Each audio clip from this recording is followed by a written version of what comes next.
I get so many comments all the time because I'm a Christian and I have tattoos.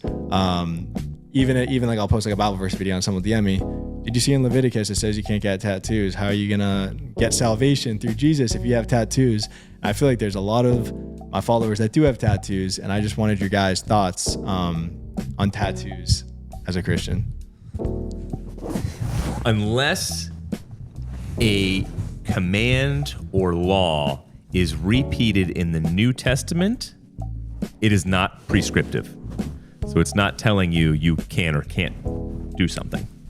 See, so many Christians forget that. They think, oh, Old Testament, it said, don't mix fabrics. So you're mixing some fabrics there, I think, on your shorts. So Caleb's sinning right now. Yeah. No, I don't think so, because mixing fabrics is not in the New Testament. It's not talked about. It's not prescriptively a law in the New Testament. So it's the same with tattoos. But I would even say that tattoos, I don't believe, you can tell me if I'm wrong on this, but I don't even think that tattoos were necessarily, I don't think the Israelites were not allowed to have tattoos in the sense of ink, because I think it was the prophets of Baal who were cutting themselves that ultimately that is what was spoken against. It was cutting yourself in order to let the blood flow to get the attention of the god Baal. And that was what was spoken against and commanded against. So we don't even know exactly what was meant by tattoos. I don't think it's the same kind of tattoo that we see in our modern day today. Mm-hmm. But it is such a stretch for Christians. Again, this, just like homosexuality. See, homosexuality, the hatred towards homosexuality that a lot of, I think, fundamentalist Christians make, the hatred and the mistake of it is there is disgust. This word disgust. They don't like a man sleeping with a man, a woman sleeping with a woman, because they find it disgusting. And so they elevate it to be a sin that's higher than any heterosexual sin or any other sin other than murder because of disgust. Okay, that's bad. Right. That is wrong, because any Christian could take any sin and say, oh, I'm more disgusted by that, so that's way worse than everything else. No, it's definitely not. And so it's similar with tattoos, because it's like drinking is another one, for example. The fundamentalist church lady is going to say underage drinking is the worst form of sin. SNL used to make fun of church ladies all the time, and that would be the number one. Very similar to tattoos. Tattoos would be number two. So they elevate these things and say, that's a sin.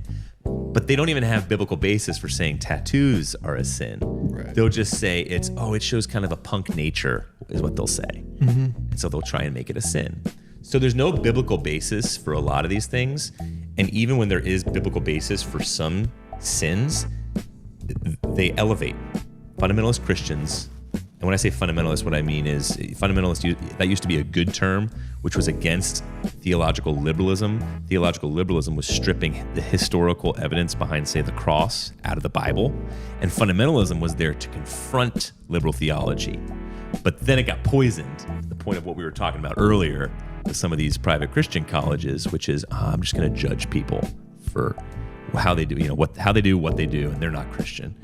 Her skirt needs to be 5 inches below the kneecap if she's going to heaven. So that's what we see when it comes to tattoos, sadly. I think a lot of the thinking and the feeling of it being a sin is way more cultural and connected to fundamentalist Christianity than anything. Again, going back to the Old Testament, a lot of these were ceremonial cleanliness laws.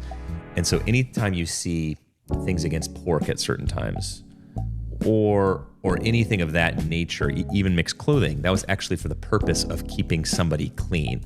And so there was health benefits behind it. So it wasn't just totally arbitrary. Mm-hmm. So that's what you have to think about as well. Dietary ceremonial laws. What are these laws also that are meant to celebrate and elevate God and his worth versus worshiping myself?